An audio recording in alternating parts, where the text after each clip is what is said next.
सर्वांना सस्नेह नमस्कार. आनापान ध्यान शिबिराच्या या ऑनलाईन प्रशिक्षणामध्ये आपण सर्वजण मोठ्या संख्येने उपस्थित झालात याबद्दल मी महेंद्र गायकवाड आपल्या सर्वांचे स्वागत करतो आणि अभिनंदन करतो. अतिशय अनमोल अशी ध्यान साधना आज आपण शिकणार आहोत.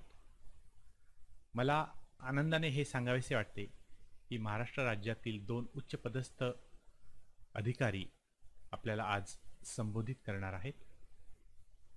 मी डॉक्टर कमलादेवी आवटे, उपसंचालक SCRT पुणे यांना विनंती करतो की त्यांनी उपस्थित शिक्षक व शिक्षण विभागातील अधिकाऱ्यांना संबोधित करावे. नमस्कार, मी डॉक्टर कमलादेवी आवटे, उपसंचालक SCRT पुणे. सर्वप्रथम आपणा सर्वांना आनापान साधनेच्या या ऑनलाईन प्रशिक्षणासाठी हार्दिक शुभेच्छा. राज्याच्या माननीय अप्पर मुख्य सचिव वंदना कृष्णा मॅडम, माननीय विशाल सोळंकी सर आयुक्त शिक्षण, माननीय Rahul Dwivedi sir SPD MPSP तथा संचालक SCRT या सर्वांच्या मार्गदर्शनाने आणि प्रेरणेने ही ऑनलाईन कार्यशाळा संपन्न होत आहे. आपल्या सर्वांना माहित आहे, मित्र उपक्रमांतर्गत आनापान साधना ही विपश्यना अंतर्गतची पहिली पायरी आहे. आपल्या सर्वांना मानसिक शांततेसाठी, एक प्रकारच्या ऊर्जेसाठी ही आनापान साधना अत्यंत महत्वाची आहे. 27 जानेवारी 2012 आणि 8 ऑगस्टच्या परिपत्रकानुसार सर्व शाळांमध्ये ही आनापान साधना घेण्याबाबतच्या सूचना यापूर्वीच निर्गमित करण्यात आलेल्या आहेत. फक्त विद्यार्थीच नव्हे तर शिक्षक, पालक, अधिकारी या सर्वांसाठीच ही आनापान साधना खूप महत्वाची आहे. आणि कोविड-19च्या कालावधीमध्ये जी भयावहता आणि अनिश्चितता आपण सर्वजण अनुभवत आहोत, त्या पार्श्वभूमीवर तर ही आनापान साधनेचे महत्व आणखीनच आपल्या लक्षात येते आहे. त्यामुळे ही आनापान साधना आपण सर्वांनी घ्यावी आणि आपल्यासोबतच आपल्या कुटुंबियांना यामध्ये सहभागी करून घ्यावं आणि आपल्या विद्यार्थ्यांना मग ऑनलाईन ऑफलाईन ज्या पद्धतीचं शिक्षण आपण देत असाल त्यामध्येही या साधनेचा आपण नक्की उपयोग करून घ्यावा. त्याचबरोबर सर्व प्रकारच्या आपल्या ऑनलाईन क्लासेसमध्ये याचा अंतर्भाव केल्यानंतर आपल्याला नक्कीच याचा फायदा होणार आहे. त्यामुळं आपल्याला माहिती आहे की आपल्या आजूबाजूला जो काही कोलाहल चालू असतो यामध्ये आपल्या स्वतःशी संवाद साधणं, स्वतःसाठी थोडा वेळ देणं ही खूप महत्वाची गोष्ट आहे. जसं तुकारामांनी म्हटलंय, तुका म्हणे होय स्वतःशी संवाद, आपुलाची वाद आपलाशी. त्यामुळे एक दिवसातला थोडा वेळ आपण आपल्या स्वतःसाठी देऊया की जो वेळ आपल्याला एक मानसिक ऊर्जा देईल आणि एकंदरीतच आपल्या व्यक्तिमत्वाला उंची देण्यासाठी ही आनापान साधना ही अत्यंत महत्वाची आहे. यापूर्वी 24 आणि 25 सप्टेंबर 2020 मध्ये राज्यातील संपूर्ण अधिकारी आणि शिक्षकांसाठी ही आनापान साधना आयोजित करण्यात आली होती. जवळजवळ 93,000 शिक्षक आणि अधिकारी यामध्ये सहभागी झाले होते. ही अत्यंत महत्वाची गोष्ट आहे. माननीय विशाल सोळंकी सर यांनी याच्यामध्ये अत्यंत महत्वाचा पुढाकार घेतल्याने ही गोष्ट शक्य झाली. त्याचबरोबर विपश्यना साधना केंद्राचे सर्व टीम यामध्ये अत्यंत सक्रियपणे सहभागी आहे. त्यामुळे आपण सर्वांनी याचा खूप चांगल्या पद्धतीने लाभ घ्यावा आणि आपले कुटुंबीय आणि विद्यार्थी यांनाही हा लाभ करून द्यावा अशी मी आपल्या सर्वांना विनंती करते आणि पुन्हा एकदा आपल्याला शुभेच्छा देते. धन्यवाद. धन्यवाद आवटे मॅडम. अत्यंत प्रेरणादायक असे आपले शब्द होते. आता मी महाराष्ट्र राज्याचे शिक्षण आयुक्त श्री विशाल सोळंकी सर यांना विनंती करतो की त्यांनी आपल्या सर्वांस मार्गदर्शन करावे. श्री विशाल सोळंकी सर.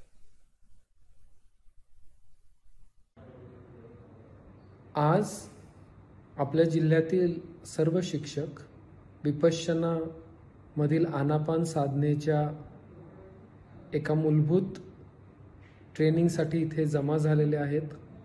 आपण सर्वांनी आनापान साधना व्यवस्थित शिकून घ्यावी आणि कोविडच्या या परिस्थितीमध्ये ऑनलाईन किंवा ऑफलाईन माध्यमातून शाळा सुरू होण्यापूर्वी किंवा प्रत्यक्ष शाळा सुरू झाल्यावर आपले विद्यार्थी, शिक्षक या सर्वांचं मानसिक आरोग्य चांगलं राहावं यासाठी किमान 10 मिनिटं आणि शक्य झाल्यास 20 मिनिटं हा सराव नियमितपणे करावा अशी आपल्या सर्वांना विनंती करतो आणि आगंतुक नवीन वर्षासाठी शुभेच्छा देत अशी आशा व्यक्त करतो की 2021 मध्ये आपले सर्व शिक्षक, त्यांचे कुटुंबीय, आपले सर्व विद्यार्थी एका चांगल्या शारीरिक आणि मानसिक आरोग्याच्या अवस्थेमध्ये आपल्या शैक्षणिक प्रगतीची वाटचाल अव्याहतपणे पुढे चालू ठेवतील आणि येणाऱ्या 2021 वर्षामध्ये या वर्षामध्ये जो काही आपलं नुकसान झालेलं आहे ते सर्व भरून काढतील.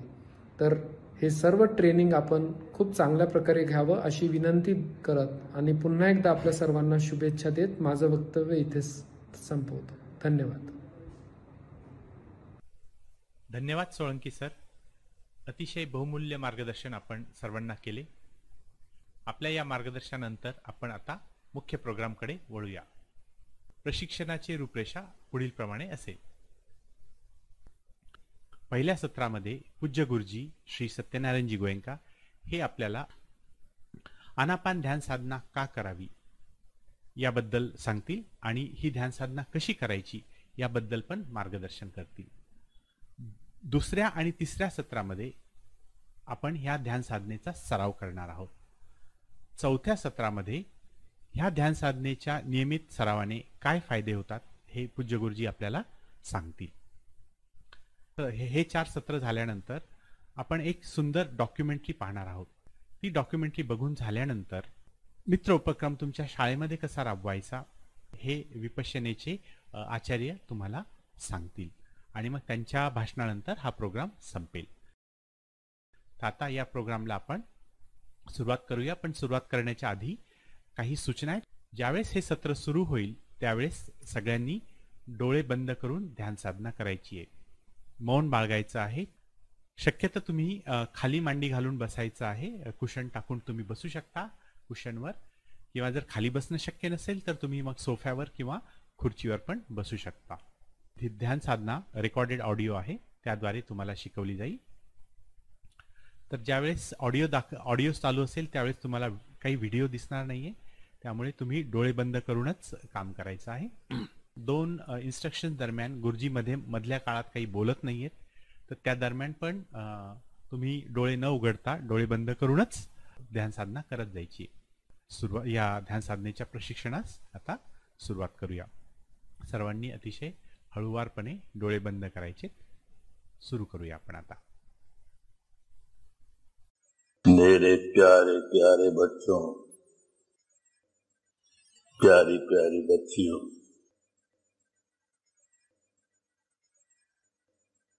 नहीं तुम बच्चे नहीं हो, बच्चियां नहीं हो, तुम युवक भी नहीं हो और युवतियां भी नहीं हो, बीच की अवस्था है. अभी युवक नहीं हुए, अभी युवती भी नहीं हुई और बच्चे भी नहीं रहे और बच्चियां भी नहीं, तो किशोर हो, किशोर हो, किशोरियां हैं. तो अब तो सामने तुम्हें दिखाई देता है तुम युवक बनने वाले हो. बचपन छोड़िए पीछे. सामने तुम्हें दिखाई देता हम युवती बनने वाले हैं. बचपना छूट गया पीछे. जब युवक बनोगे, जब युवती बनोगी, तो जीवन की बहुत सी जिम्मेदारियां उठा के चलना है. उन जिम्मेदारियों को बोझ की तरह उठाओगे, रोते हुए उठाओगे, तो जीना मुश्किल हो जाएगा. जीवन बोझ नहीं है. खूब प्रसन्नता के साथ, खूब मोद से भर करके हम अपना मानवीय जीवन बिताएंगे. हम अपने शरीर से, अपनी वाणी से कोई ऐसा काम नहीं करेंगे, कोई ऐसा काम नहीं करेंगे जिससे दूसरे लोगों की सुख शांति भंग होती हो, दूसरे लोगों का अमंगल होता हो, दूसरे लोगों का अहित होता हो. ऐसा कोई काम नहीं करेंगे. ऐसा ही काम करेंगे जिससे और लोगों का ही भला होता, और लोगों का मंगल होता हो. क्यों ऐसा करेंगे और क्यों ऐसा नहीं करेंगे? जिस काम से और लोगों की सुख शांति भंग होती है, जिस काम के करने से और लोगों को पीड़ा पहुंचती है. अब तो तुम बच्चे नहीं रहे, बड़े होने लगे, तो सोच के देखोगे, अरे कोई मुझे मारे तो मुझे अच्छा नहीं लगता ना। अच्छा लगता है क्या? कोई तुम्हें मारे तो कैसे अच्छा लगेगा? नहीं अच्छा लगेगा। अरे तो मैं किसी को मारूं तो उसको कैसे अच्छा लगेगा? उसको भी नहीं अच्छा लगेगा। कोई मुझे मारे तो मुझे नहीं अच्छा लगता, मैं किसी को मारूं तो उसको भी नहीं अच्छा लगता। कोई मेरी बहुत प्यारी वस्तु हो, कीमती वस्तु हो, ऐसी वस्तु हो जिसको मैं अपने पास रखना चाहता हूं, और कोई चुरा के ले गया, छीन के ले गया, झपट के ले गया, तो अच्छा नहीं लगेगा ना। कोई मेरी चीज छीन ले मुझको कैसे अच्छा लगेगा? ऐसे ही मैं किसी और की कोई वस्तु छीन लूं तो उसको कैसे अच्छा लगेगा? मैं किसी की वस्तु चोरी कर लूं तो कैसे अच्छा लगेगा? कोई झूठ बोल करके हमको ठगता है, अरे झूठ बोल के ठगता है हमको, तो कहां अच्छा लगेगा हमको? तो हम किसी को झूठ बोल के ठगे, उसको कैसे अच्छा लगेगा? कोई हमको कड़वी बात बोलता है, कटु बात बोलता है, गाली की बात बोलता है, हमारी कहीं निंदा करता है, हमारी कहीं चुगली खाता है, हमको नहीं अच्छा लगता। तो हम भी किसी को कड़वी बात बोलें, कटु बात बोलें, निंदा की बात बोलें, गाली की बात बोलें, तो उसको कैसे अच्छा लगेगा? नहीं अच्छा लगेगा। तुम्हारे भाई हैं, तुम्हारी बहनें हैं, कोई बदमाश लड़का है और तुम्हारी बहन के साथ छेड़खानी करे, बदमाशी करे, तुमको कैसे अच्छा लगेगा? नहीं लगेगा ना, कभी अच्छा नहीं लगेगा, गुस्सा आएगा तुम। अरे हमारी बहन के साथ ऐसा व्यवहार करता है। तो हम कभी किसी के साथ ऐसा व्यवहार नहीं करेंगे जिससे किसी दूसरे के मन को पीड़ा पहुंचे। और बात, हम कोई नशा पता नहीं करेंगे। देखा नहीं किसी को बहुत पी करके बकता है, हल्ला करता है और गालियां बकता है, और कहीं सड़क पर गिर गया, नाली में गिर गया, बुरा हाल होता है ना। तो हम अपना ऐसा बुरा हाल बनाएंगे? कभी नहीं बनाएंगे। जब आदमी कुछ पी लेता है, नशा कर लेता है, तो उसके होश ही ठिकाने नहीं रहते, उसका मन ही उसके वश में नहीं है, होश ही नहीं है, उसे सोच ही नहीं सकता। तो सोच नहीं सकता तो गलत काम कर ही देगा। तो इसलिए हम कभी नशा पता नहीं करेंगे। तो बस ये 5 बड़ी बात कि हम सदाचार का जीवन जिएंगे, इसलिए जिएंगे कि इसमें हम औरों की किसी तरह भी सुख शांति भंग नहीं करते। ऐसा जीने से और जरा बड़े हो जाओगे, अभी जो साधना शुरू करोगे उससे और आगे बढ़ोगे तो तुमको और भीतर देखना आ जाएगा। अरे भीतर देखना आ जाएगा तो समझ में आएगा कि जब जब कोई आदमी किसी की हत्या करता है, कि चोरी करता है, कि व्यभिचार करता है, कि झूठ बोल करके किसी को ठगता है, कि कड़वी बात बोलता है, कि नशा पता करता है, तो उसके मन में विकार जागता है। और विकार जागता है तो व्याकुल हो जाता है। कोई किसी को मारेगा तो कैसे मारेगा? पहले गुस्सा आएगा तब मारेगा ना, बहुत जोर का गुस्सा आएगा तो किसी को मारेगा। तो अरे गुस्सा आया तो व्याकुल हो गया ना। गुस्सा आने पर किसी को शांति मालूम होती है? तुमको कभी गुस्सा आता है ना तो बड़ा अच्छा मालूम होता है, तुम्हें नहीं मालूम होता ना। गुस्सा आने से बड़ा व्याकुल हो जाते हैं। गुस्सा आया व्याकुल हो गए, क्रोध जागा व्याकुल हुए, ईर्ष्या जागी व्याकुल हुए, वैमनस्य जागा व्याकुल हुए, कोई भी कार्य जागा, लोभ जागा व्याकुल हुए, व्याकुल ही व्याकुल हो जाएंगे। तो भाई हमको अपने आप को सुखी रखना है, इसलिए भी हम सदाचार का पालन करेंगे। तो आज काम शुरू करेंगे। जब किसी आदमी को सदाचार का पालन करना होता है, हम चोरी नहीं करेंगे, हत्या नहीं करेंगे, बुरा बुरा काम कुछ नहीं करेंगे, अच्छा करेंगे, तो अपना मन वश में करना होता है ना।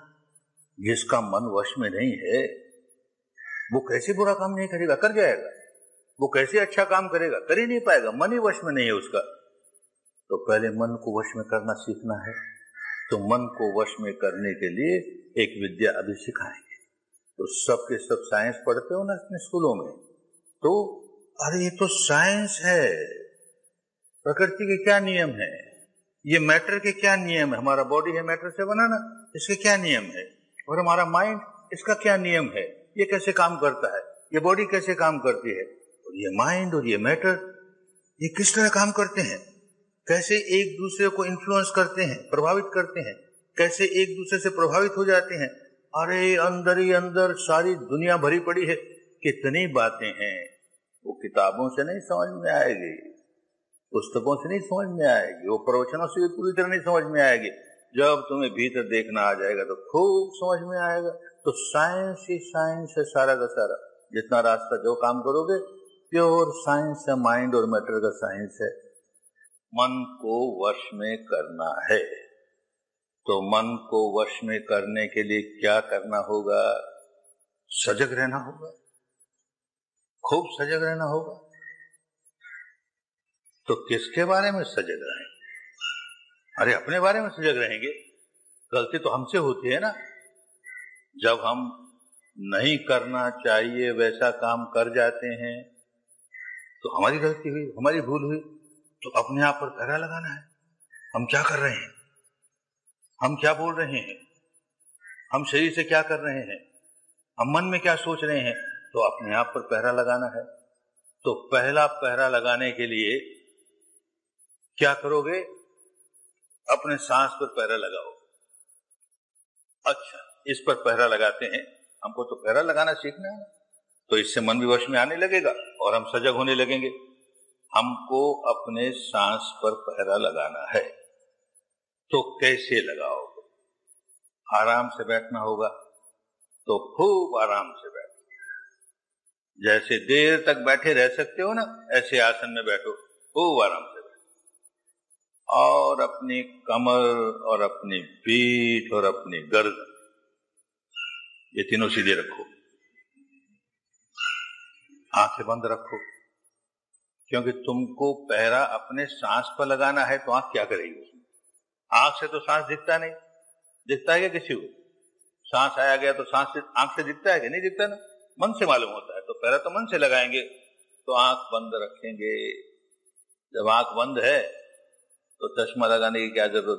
जो चश्मा लगाते हैं चश्मा उतार देंगे, नहीं लगाते हैं तो बड़ी अच्छी बात, आंख बंद रखेंगे। और मुंह बंद रखेंगे।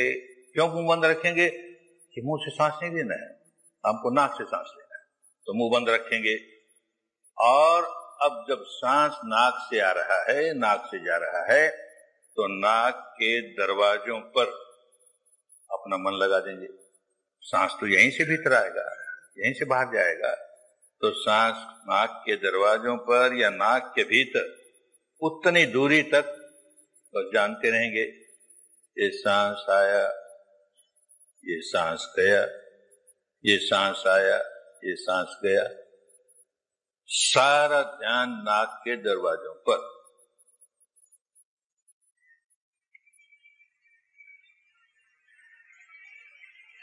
सांस आता है तो हम जान रहे हैं कि आता है, बस इतना ही, और करना कुछ नहीं, वो तो अपने आप आता है। जाता है तो हम जान रहे हैं जाता है, करना कुछ नहीं, अपने आप जाता है, अपने आप आता है, अपने आप जाता है। हम तो पहरेदार की तरह खड़े हैं, जैसे घर के दरवाजे पर पहरेदार खड़ा होता है, बस वैसे ही नाक के दरवाजे पर खड़े हैं। मन को नाक के दरवाजे पर इसलिए लगाया कि वो पहरा देता रहे। सांस भीतर आया कि बाहर गया, ये भीतर आया, ये बाहर गया,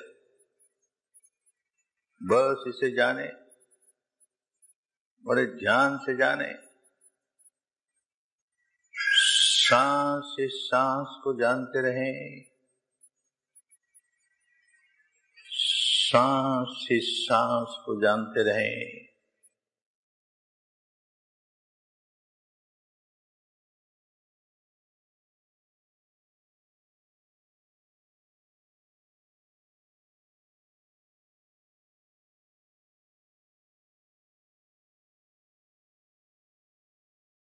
और कहीं मन भागने न पाए, बस केवल सांस को जानना है।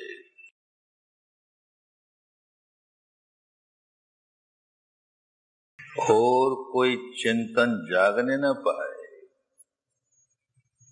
केवल सांस को जानना है।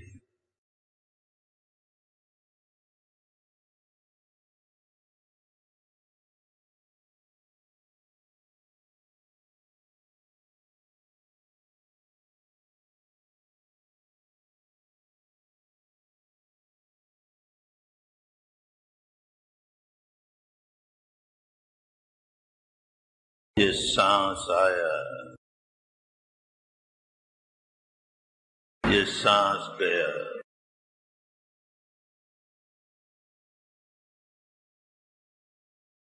भीतर आने वाले सांस को भीतर आने वाला सांस है ऐसा ही जानेंगे।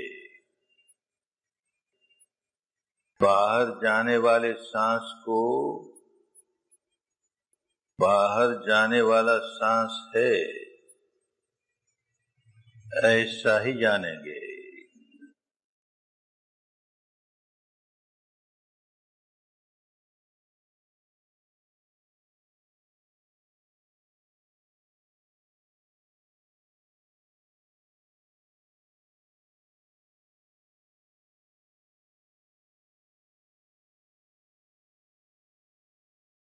सांस लंबा है तो लंबा है, छोटा है तो छोटा है, जैसा भी है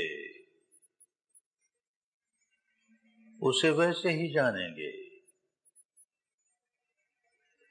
ओ ये लंबा सांस भीतर आया, ये लंबा सांस बाहर गया, कि छोटा सांस भीतर आया, कि छोटा सांस बाहर गया, जैसा है वैसा है,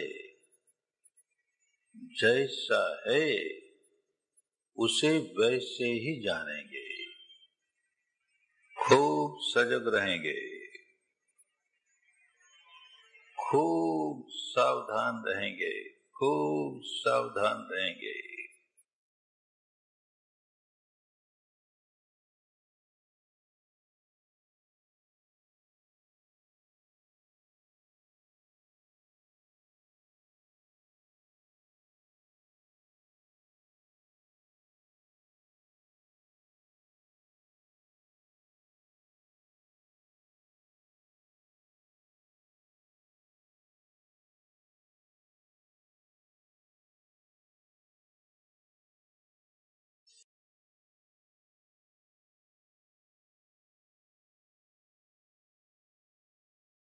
सांस सांस को जानते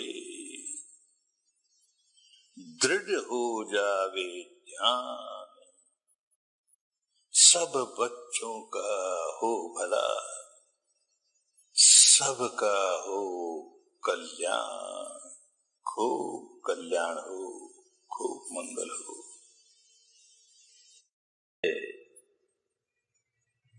ऐसा ही जानेंगे।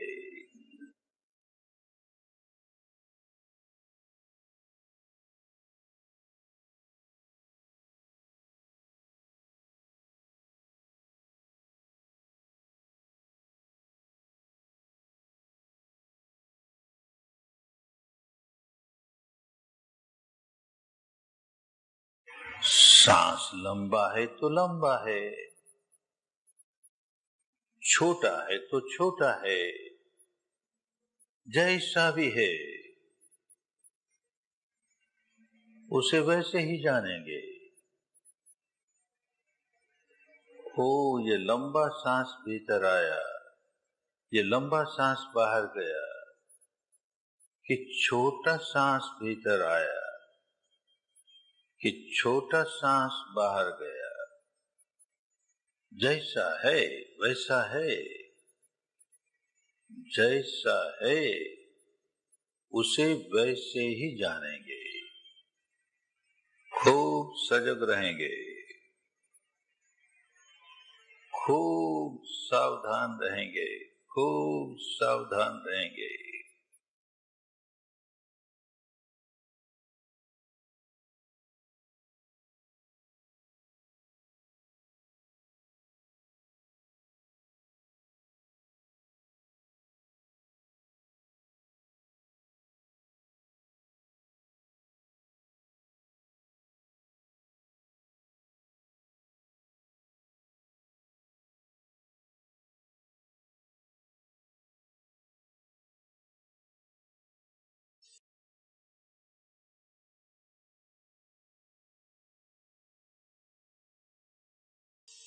सांस सांस को जानते दृढ़ हो जावे ध्यान, सब बच्चों का हो भला, सबका हो कल्याण। ध्यान साधनेचे पहिले सत्र आता संपलेले आहे. सर्वांनी हळूवार डोळे उघडावेत.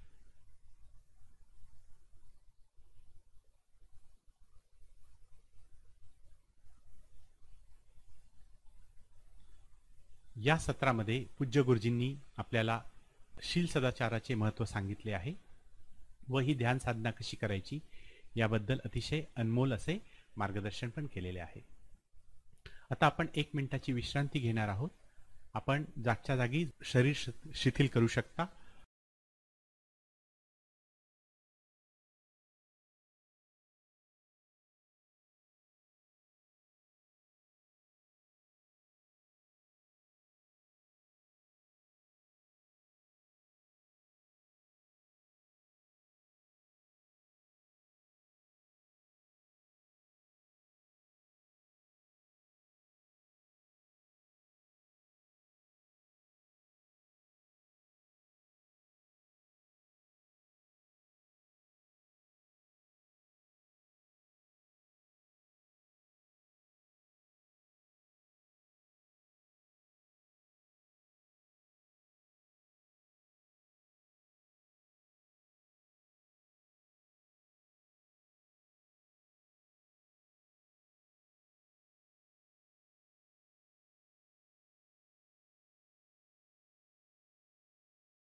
ध्यान साधनेचे दुसरे सत्र सुरू होत आहे.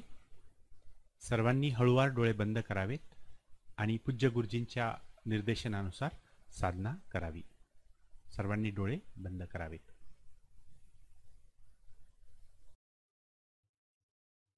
करें, थोड़ी देर ध्यान करें. जैसे किया वैसे ही कमर, पीठ, गर्दन सीधी रहे, आंखें बंद रहे. ध्यान के समय आंखें खुलने नहीं पाए. ध्यान करते हुए हमेशा आंखें बंद रहें, आंखें बंद रहें.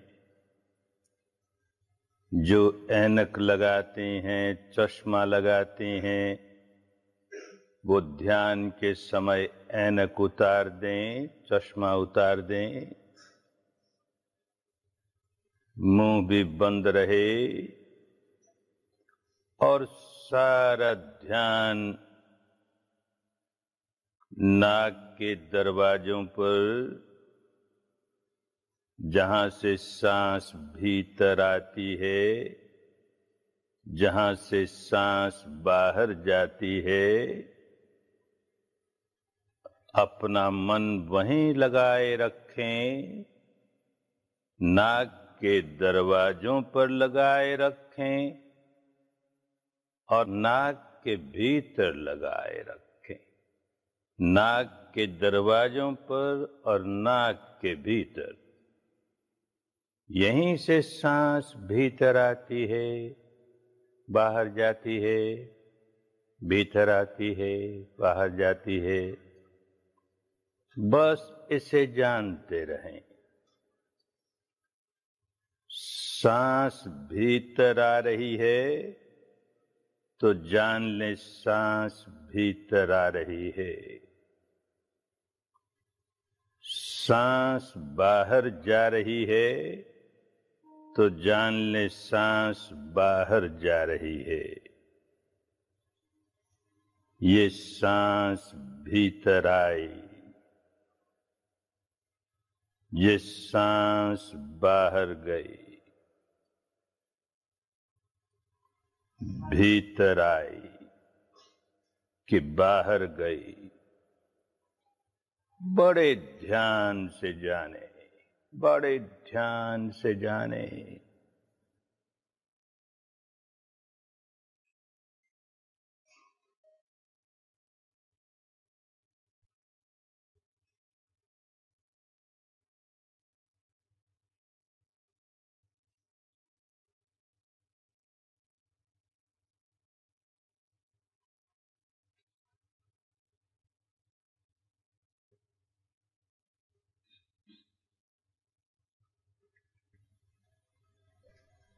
खूब ध्यान लगे।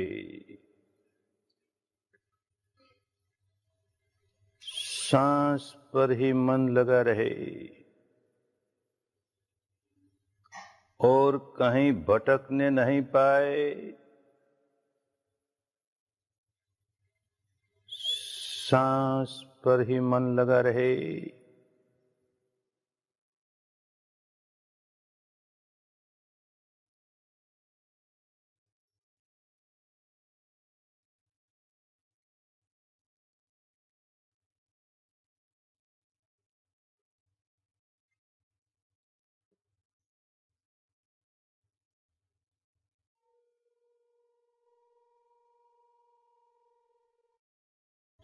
सांस छोटा आता है कि लंबा आता है, जैसा भी आता है उसे जानना है। अभी सांस गहरा आ गया तो जानेंगे सांस गहरा आया है।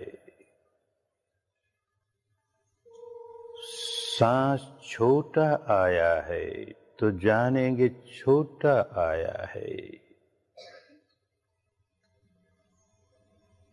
सांस भारी आया है तो जानेंगे भारी आया है। सांस हल्का आया है तो जानेंगे हल्का आया है।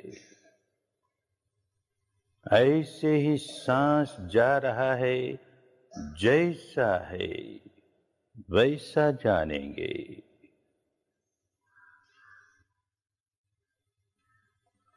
आंख बंद रखेंगे और सांस को जानते रहेंगे।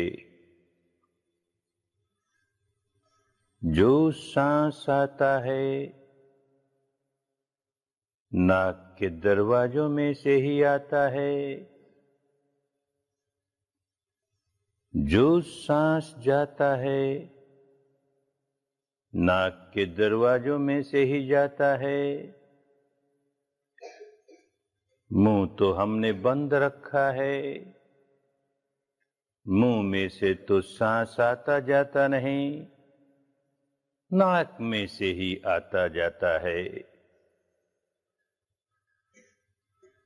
तो मन यहीं लगाए रखेंगे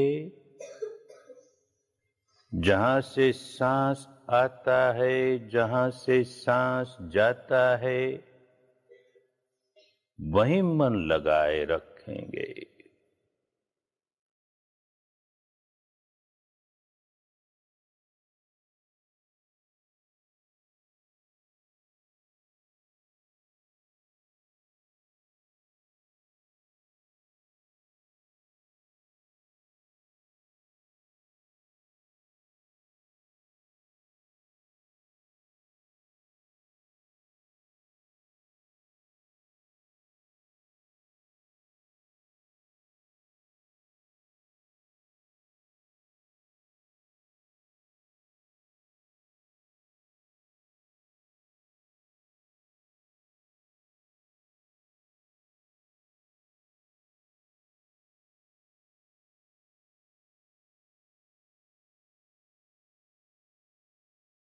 ये सांस आया, ये सांस गया,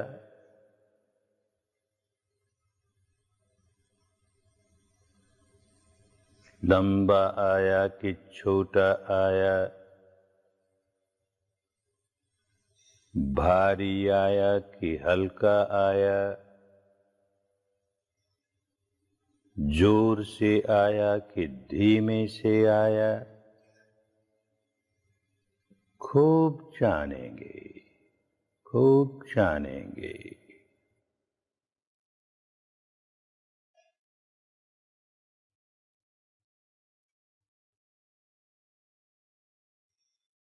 ऐसे ही बाहर गया तो लंबा गया कि छोटा गया, कि भारी गया कि हल्का गया, कि जोर से गया कि धीमे से गया, खूब जानेंगे, खूब जानेंगे।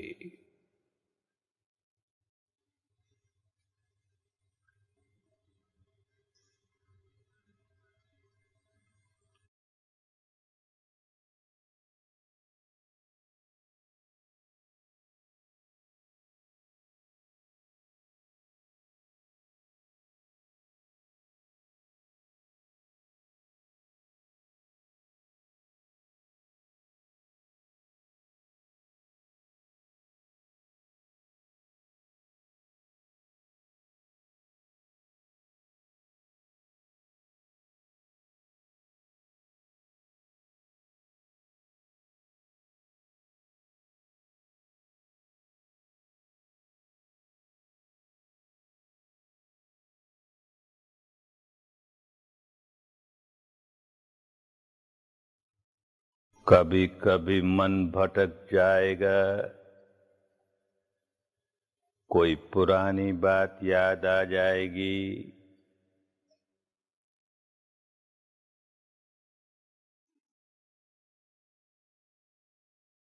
तो होश आते ही फिर उसे सांस पर ले आएंगे। कहीं की पुरानी बात याद आ गई, मन उसमें चला गया, उसे फिर ले आए। अरे तुझे तो सांस का काम करना है ना, तो कहाँ चला गया? तो फिर आ जाएगा, फिर सांस को जानने लगेगा।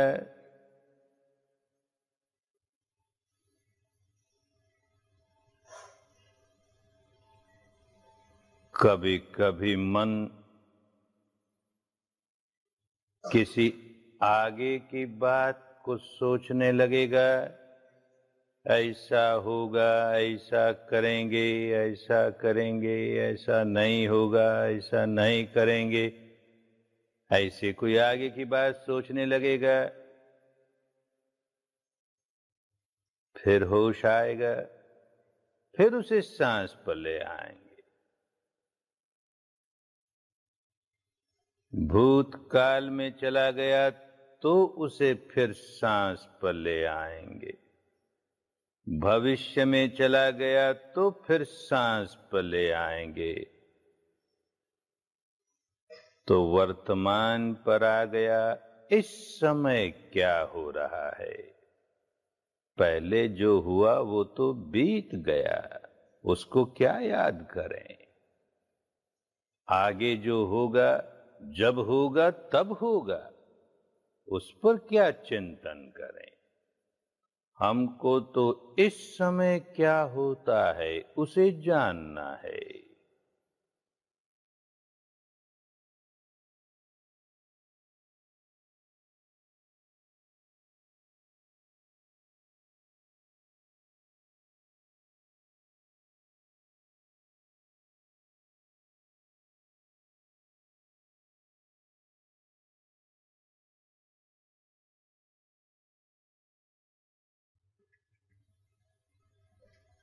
खूब ध्यान लगे, सांस पर ही मन लगा रहे और कहीं भटकने नहीं पाए। सांस पर ही मन लगा रहे।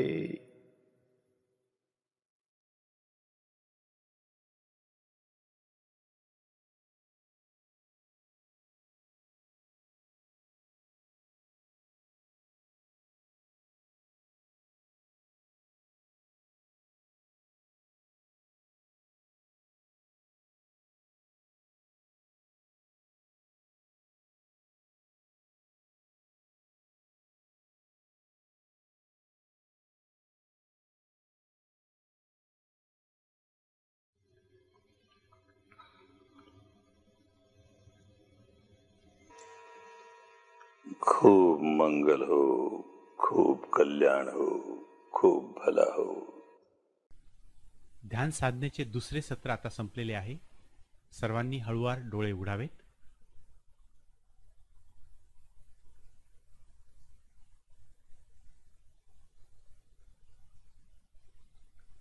आता आपण पुन्हा 1 मिनिटाची विश्रांती घेणार आहोत.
साधनेचे तिसरे सत्र आता सुरुवात होत आहे.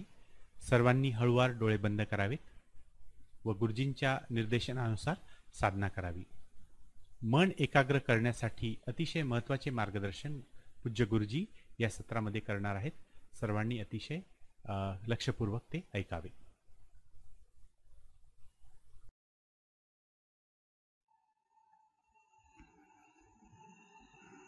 तो आओ थोड़ी देर फिर ध्यान करें.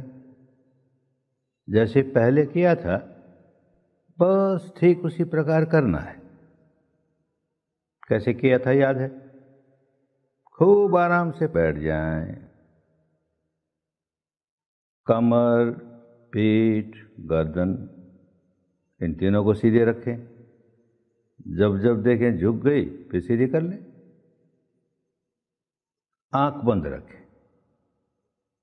और जो जो लोग चश्मा लगाते हैं वो हमेशा ध्यान के समय चश्मा उतार कर ध्यान करें. तो अब भी चश्मा उतार दें और मुंह भी बंद रखें. जैसे पहले समझाया था कि सांस तो नाक से लेना है, मुंह से लेना नहीं, इसलिए मुंह भी बंद रखें. अब सारा ध्यान ये जो 2 दरवाजे हैं नाक के बस यहाँ लगाएं. जैसे पहरेदार दरवाजे पर खड़ा रहता है ऐसे अपने मन को यहाँ टिकाए रखो. जैसे पहरेदार जानता है कि इस दरवाजे में से भीतर कौन गया, इस दरवाजे में से बाहर कौन गया. पहरेदार है ना, खूब खूब ध्यान रखता है. ऐसे ही अपने मन को पहरेदार बनाकर यहाँ टिका लो. ये सांस भीतर आ रहा है तो बस इतना जानो भीतर आ रहा है. यहीं से जानो. ये सांस बाहर जा रहा है तो बस इतना ही जानो बाहर जा रहा है. और यहीं से जानो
और ये ख्याल रखें कि ये भीतर आने वाला सांस या बाहर जाने वाला सांस लंबा है। लंबा है तो लंबा है, बस जानना है लंबा है। ये जाने छोटा है तो बस छोटा है, इतना ही जाने। भारी है तो भारी है, हल्का है तो हल्का है। जैसा भी है, बस खाली जानना है, केवल जानना है और कुछ नहीं करना।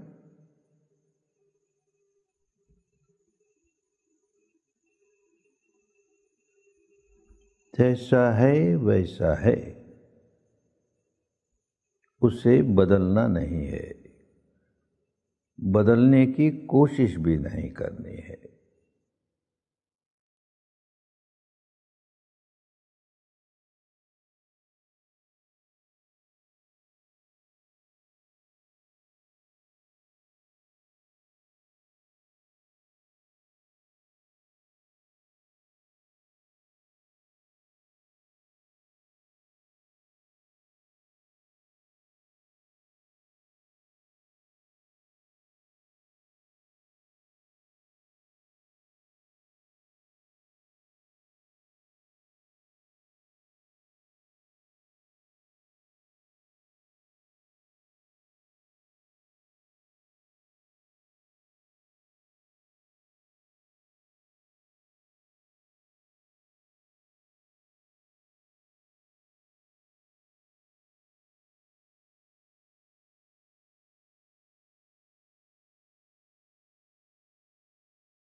और एक बात याद रखो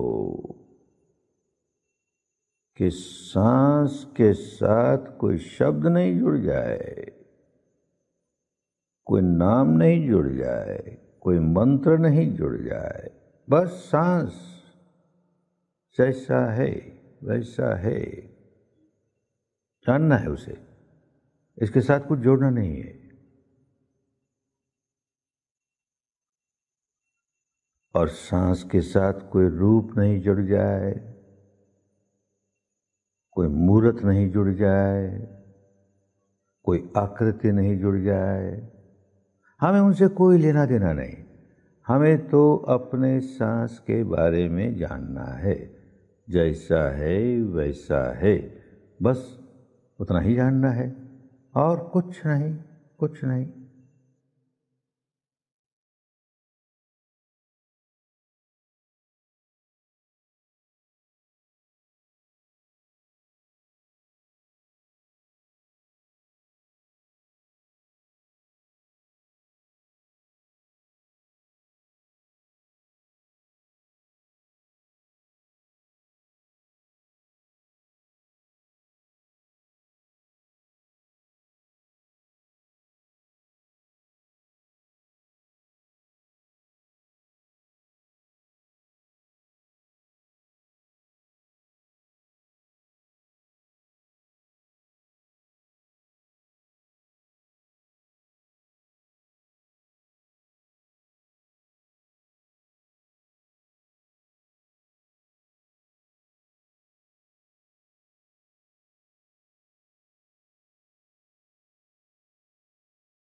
और कभी ये भी होगा, अरे सांस को जानते जानते ये मन कहाँ भटक गया रे, किस बात में उलझ गया, अरे कहाँ कहाँ की बातें याद आने लगी, सांस तो भूल ही गया। इस बात में उलझा, कभी उस बात में उलझा, कभी कोई बीती हुई बात याद आने लगी, उसमें उलझ गया, कभी आगे ये करेंगे, ऐसा करेंगे, ऐसा होना चाहिए, इसमें उलझ गया, भूल गया सांस को। तो जैसे ही होश आए, अरे भाई मेरे मन, तुझे तो सांस के साथ रहना था ना, कहाँ चला गया, उसको फिर सांस पर ले आएंगे। भटक गया, ये उसका पुराना स्वभाव है, भटकते ही रहता है, बड़ा चंचल है ना, खूब भटकता है। उसे वापस सांस की जानकारी पर ले आना, यही तो अपनी साधना है, यही एक्सरसाइज है, यही काम करना है। भटका कि वापस ले आए, भटका कि वापस ले आए। खूब समझदारी से काम करते रहो।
कभी कभी ऐसा भी होगा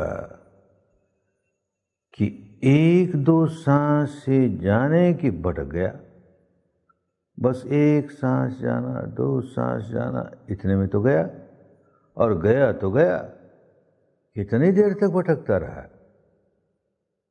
जब ऐसा होने लगे तो फिर सांस को जरा सा तेज कर लो, जरा सा तेज, आने वाले सांस को भी जरा सा तेज, जाने वाले सांस को भी जरा सा तेज, जैसे जानबूझ के सांस ले रहे हैं। वो तो स्वाभाविक सांस था, अपने आप आता था, अपने आप जाता था, और उसको हम नहीं देख पाते थे, नहीं जान पाते थे, मन भटक जाता था। अब हम जरा सा जान के सांस ले रहे हैं, प्रयत्न पूर्वक ले रहे हैं, जरा कोशिश करके ले रहे हैं, तो जानेंगे ही ना। तो ऐसा थोड़ी देर कोशिश करके सांस लो, थोड़ा तेज, तो जानते रहो, जानते रहो, जानते रहो, फिर उसको धीमा हो जाने दो, स्वाभाविक हो जाने दो। ऐसे ही कोशिश करते रहना है।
बहुत अच्छे, बहुत अच्छे.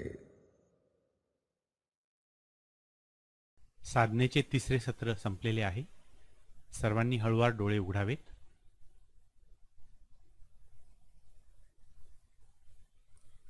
आता आपण पुन्हा 1 मिनिटाची विश्रांती घेणार आहोत.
आनापान ध्यान साधनेच्या नियमित सरावाने आपणास काय फायदे होतात याचे अतिशय बहुमूल्य मार्गदर्शन पूज्य गुरुजी आता या सत्रामध्ये करणार आहेत.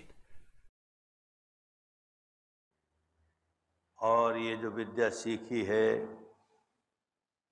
अब क्या करोगे? विद्या सीखने के बाद क्या करोगे? एक तो घर जाकर के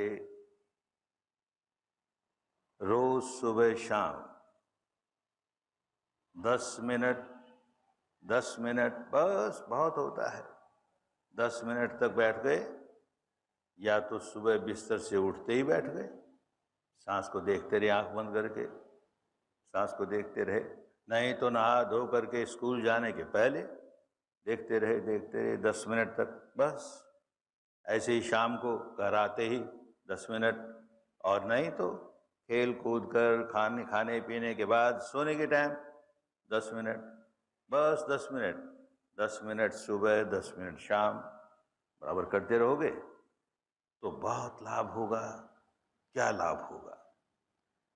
एक तो स्कूल में पढ़ते हो ना, और याद नहीं रहता.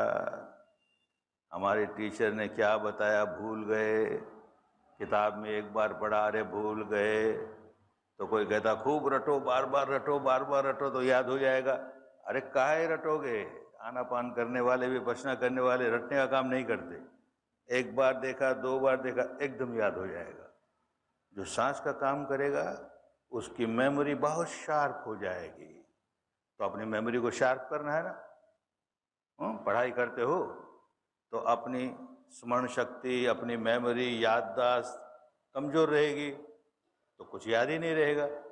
और अभी जब पढ़ते हो, स्कूल में हो, फिर कॉलेज में जाओगे, पढ़ोगे, आगे जाके अपने जीवन में भी जिसकी मेमोरी शार्प होगी वो तो जीवन में बहुत सफलता प्राप्त करेगा. और जो भुलक्कड़ आदमी भूल ही गया, अरे आज हमने रोटी खाई कि नहीं, यही भूल गया. रोटी खाई तो क्या खाई, आज तो भूल ही गया हम. आज क्या काम करना था, अरे क्या काम करना था, यही भूल गया. ऐसा आदमी कैसे सफल होगा?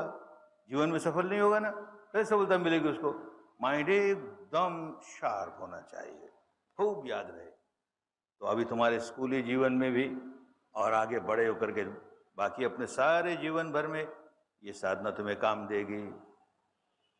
और एक दूसरी बात होगी, अभी पढ़ते हो तो तुम्हारा मन तो किधर भागता है, कभी इधर भागता है, कभी उधर भागता है ना. बहुत भागता है ना मन तुम्हारा. वहाँ तुम्हारा टीचर को समझा रहा है और तुम्हारा मन घूमता है घर में. आज तो ये खाना बनेगा, कैसा खाना खाएंगे, आज तो ये खाएंगे. वो हमारा दोस्त जो कल मिला था, आज उसको जाके मिलेंगे, उसके साथ ऐसा खेलेंगे. वो हमारी सहेली ऐसी है, उसके साथ मन तो उधर घूमता है. और टीचर बताता है तो कान में तो आवाज़ आती है उसकी, कुछ समझ में ही नहीं पड़ता क्या बोल गया वो. तो कैसे पास होंगे, विद्या कैसे सीखेंगे? और ये सुबह शाम 10 मिनट सुबह 10 मिनट शाम, तो माइंड एकदम शार्प, एकदम अटेंटिव हो जाएगा. जो कुछ बोल रहा है टीचर या बोल रही है टीचर, खूब समझ में आ रहा है, खूब समझ में आ रहा है। तो जो बात बहुत समझ में आ गई उसको याद करना भी आसान हो गया। जो बात समझ में ही नहीं आई तो याद कैसे होगी? तो एक लाभ होगा कि तुम्हारी याददाश्त बढ़ जाएगी, खूब याद रहेगा। दूसरी बात होगी कि जो जो सब्जेक्ट तुम्हें पढ़ाया जाता है स्कूल में वो तुम्हें खूब समझ में आएगा। और स्कूल के अतिरिक्त भी तुम कोई लाइब्रेरी से किताब लेके पढ़ोगे, उसमें भी क्या लिखा है तुम्हें खूब समझ में आएगा, क्योंकि तुम्हारा माइंड बहुत शार्प हो गया तो खूब समझ में आने लगा। ये दो बहुत बड़े लाभ होंगे। एक और लाभ होता है, बहुत बड़ा लाभ होता है स्टूडेंट्स को। साल भर खूब अच्छी पढ़ाई की है, अपना सब्जेक्ट भी खूब जानते हैं, कभी पूछ लो बहुत ठीक जवाब देंगे क्योंकि खूब समझ में आया, याद भी है। जब परीक्षा में बैठते हो तो पेपर खोलने के पहले ही नर्वस हो गया, अरे पता नहीं क्या आएगा, कैसा क्वेश्चन आएगा, अरे पता नहीं मैं जवाब दे पाऊंगा कि नहीं, पता नहीं मैं जवाब दे पाऊंगा कि नहीं, ऐसे करने लगेगा मन। तो जो याद था सारा भूल गया, तो कैसे पेपर ठीक करेगा? नहीं कर पाओगे ना। अब तो जैसे पेपर खोले उसके पहले ही आंख बंद किया, वहीं बैठे बैठे 2 मिनट, खाली देर तक नहीं, 2 मिनट सांस को देखा, ये सांस आया, ये सांस गया, ये सांस है। अब पेपर खोलो, कुछ नर्वस नहीं है, जरा भी नर्वस नहीं होंगे, और जितनी बात याद की थी सब याद आ जाएगी जितनी पढ़ी थी, और बहुत अच्छा आंसर लिख कर आओगे तो बहुत अच्छे नंबर मिलेंगे। पास ही नहीं हो जाओगे, बहुत अच्छे नंबरों से पास हो जाओगे। तो पास होना चाहते हो ना, और अच्छे नंबरों से पास होना चाहते हो, तो ये विद्या तुम्हें बहुत काम देगी, बहुत काम देगी। और एक बहुत बड़ी बात है कि अगर नर्वस नहीं होता है आदमी तो डरता नहीं किसी से। जो नर्वस हो जाता है वो डरता है, पता नहीं क्या हो जाएगा। तुम्हारे टीचर कहते हैं अच्छा अभी हमारा कोई फंक्शन होता है, तुम स्टेज पर खड़े होकर के ये कविता पढ़ो, ये पोएट्री पढ़ो। तुम स्टेज पर खड़े होकर के ये 10 मिनट तक लेक्चर दो, तो तुम्हारे पाँव कांपते हैं, अरे बाबा कैसे बोलेंगे, कंठ सूखता है, अरे बाबा कैसे बोलेंगे, क्या बोलेंगे, सब भूल भाल गए, नर्वस हो गए। इसलिए ना आप नर्वस नहीं होंगे। स्टेज पर जाने के पहले अपने सांस को देखा, 1 मिनट 2 मिनट, बस सारा नर्वसपना भाग गया। आप देखो कितनी अच्छी तरह से काम कर सके। स्टेज पकड़े होके बोलना हो तो खूब डट कर बोलेंगे, कहीं कोई डिबेट होगी, वाद विवाद होगा तो खूब डट कर बोलोगे, कहीं कोई पोइट्री बोलनी होगी तो पोइट्री खूब डट के बोलोगे, सारा काम बहुत अच्छा करोगे। ऐसे ही आगे जाके जीवन में भी कभी नर्वस नहीं होगे। काहे नर्वस होंगे? हम नहीं नर्वस होते, हम आनापान करने वाले हैं। और थोड़े और बड़े हो जाओगे, इतनी उम्र है तुम लोगों की, 15-16 साल की, छोटी है।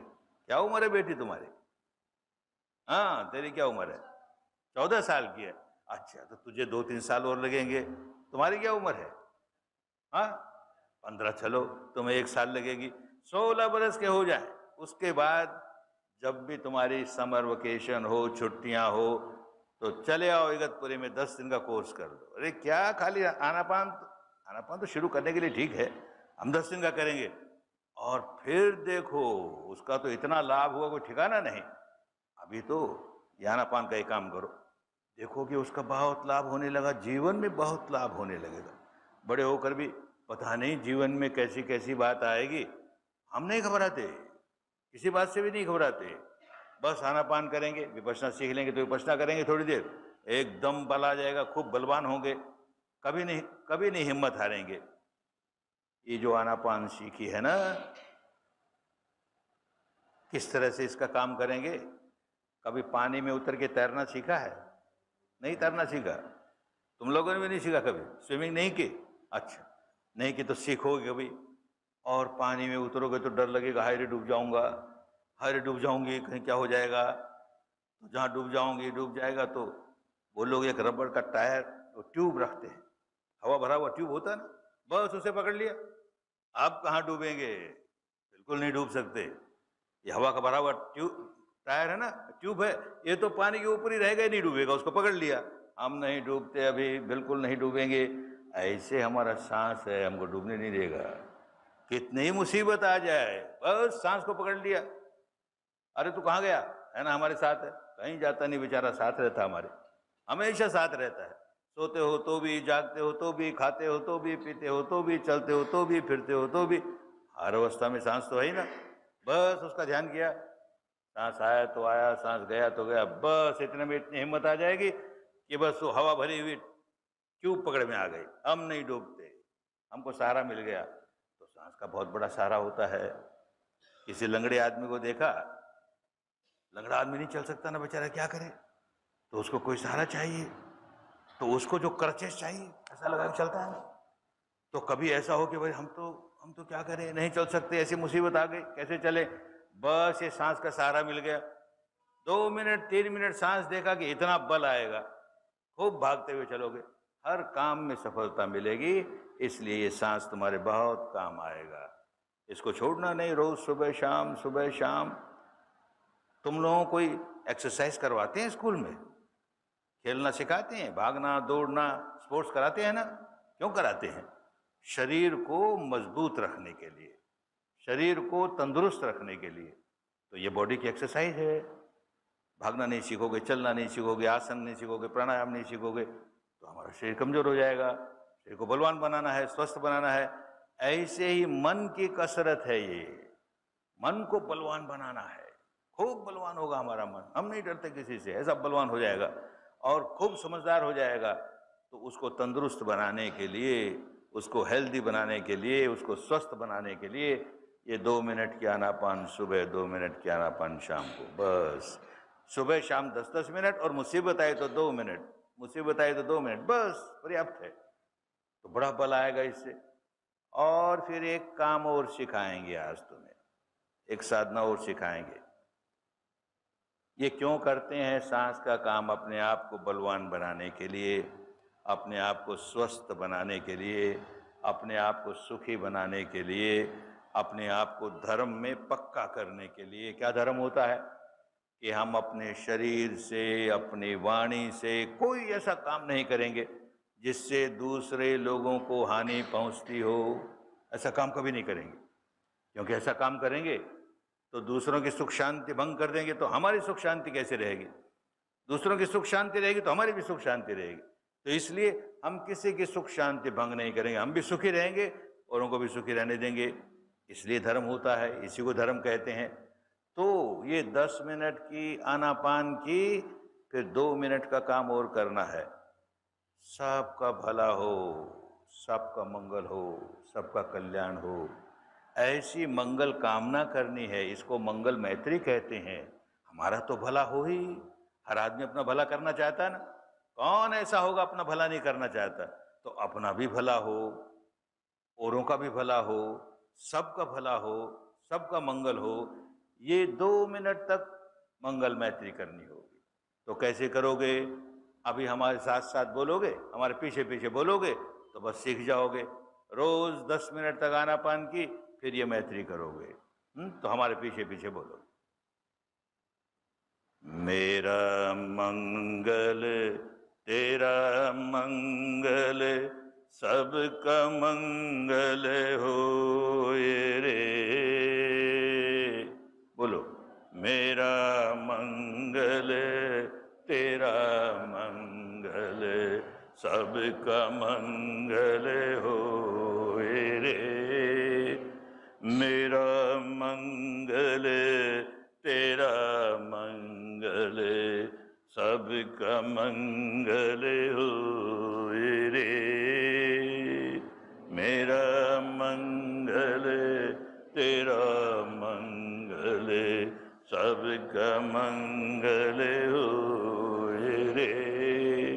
तेरा मंगल तेरा मंगल, तेरा मंगल होए रे। तेरा मंगल तेरा मंगल, तेरा मंगल होए। सबका मंगल सबका मंगल, सबका मंगल होए रे। सबका मंगल सबका मंगल होए रे। तेरा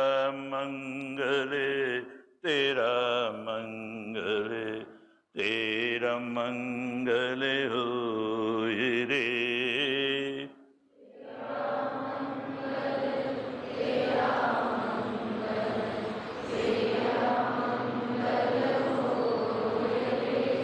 सबका मंगल, सबका मंगल, सबका मंगल होए रे।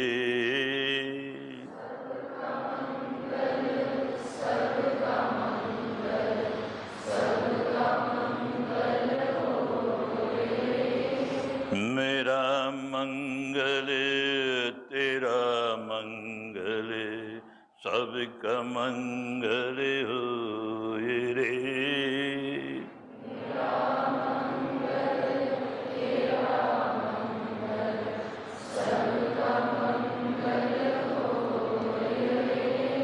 मेरा मंगल तेरा मंगल, सबका मंगल होए रे।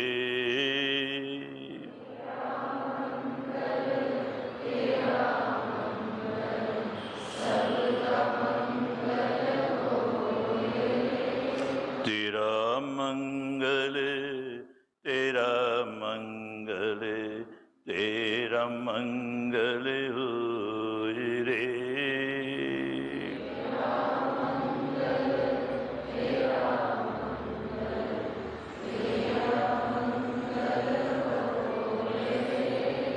तेरा मंगल तेरा मंगल, तेरा मंगल होए रे।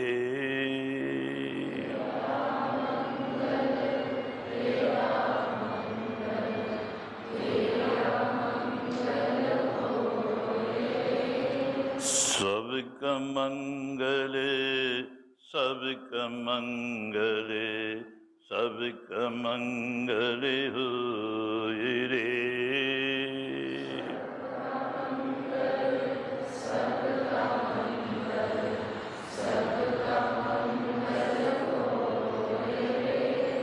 सबका मंगल, सबका मंगल, सबका मंगल होए रे।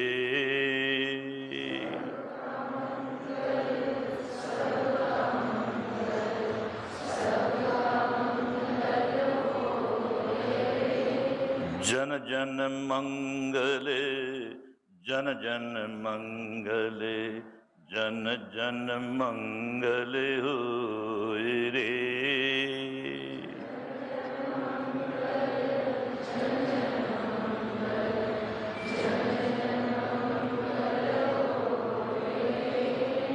जन जन मंगल, जन जन मंगल, जन जन मंगल होए रे।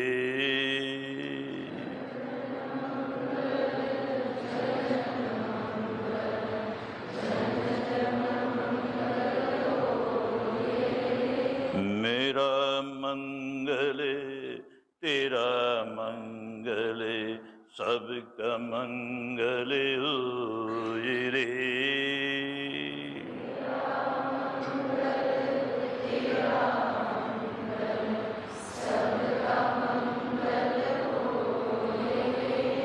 बस बहुत अच्छे, बहुत अच्छे। आनापान की साधना सीख ली, ये मंगल मैत्री सीख ली। अब रोज सुबह 10 मिनट, शाम को या रात को 10 मिनट आनापान और 1-2 मिनट ये मंगल मैत्री करोगे। घर जाके रोज करोगे, तुम भी बेटी करोगी, सब करोगे ना।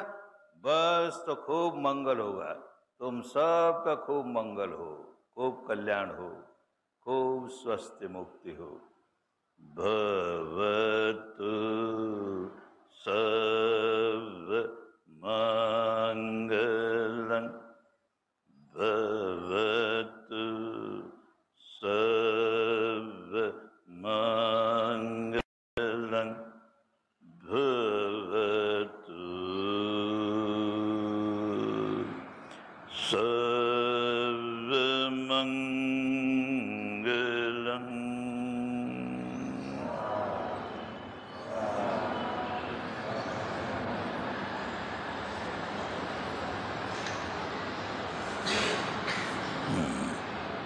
सुखी हो, सुखी हो, सुखी हो।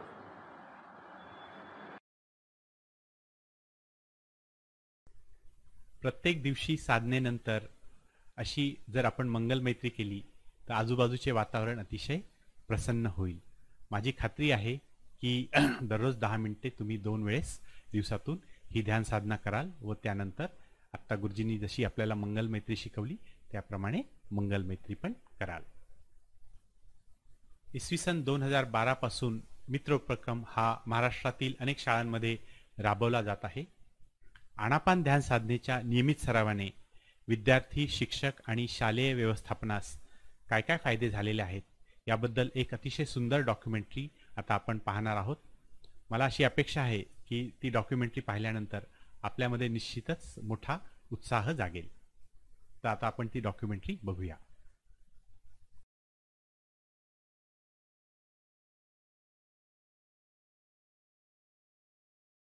आज के युवा यही कल का भविष्य है. इन बच्चों को सक्षम बनाना हो तो जरूरी है कि इनका मन सक्षम, एकाग्र और निर्मल बने. इसी दिशा में उठाया गया कदम है मित्र उपक्रम.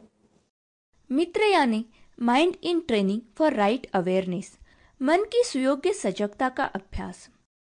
मित्र उपक्रम यह महाराष्ट्र शासन और विपश्यना रिसर्च इंस्टीट्यूट का एक संयुक्त कार्यक्रम है. इसके माध्यम से 5वीं से 10वीं तक के स्कूली बच्चों को रोजाना आनापान साधना का अभ्यास कराया जाएगा. इसमें हर रोज स्कूल आरंभ होते समय तथा समाप्त होते समय 10-10 मिनट आनापान करना अपेक्षित है. इससे लगभग 6 लाख शिक्षक तथा 2.5 करोड़ बच्चे लाभान्वित होंगे. आनापान शब्द बना है आन और अपान इन 2 शब्दों से. आन यानी भीतर आने वाला सांस और अपान यानी बाहर जाने वाला सांस. आनापान साधना के अंतर्गत सहज स्वाभाविक सांस की निरंतर जानकारी बनाए रखने का अभ्यास किया जाता है. आओ 10 मिनट आनापान की साधना का अभ्यास करें. आनापान की साधना का अभ्यास करें. आराम से सुखपूर्वक बैठ जाएं. कमर, पीठ, गर्दन सीधे रखें. आंखें बंद रखें. आंखें खुलेगी तो मन भटक जाएगा, तो आंखें बंद ही रहे. सारा ध्यान नासिका के द्वारों पर केंद्रित करके जानते रहें सांस भीतर आ रहा है तो आ रहा है, बाहर जा रहा है तो जा रहा है. यही जानना है. बस इसे जानते रहें, निरंतरता से जानते रहें. ये सांस आया, ये सांस गया. सांस से सांस पर मन लगा रहे.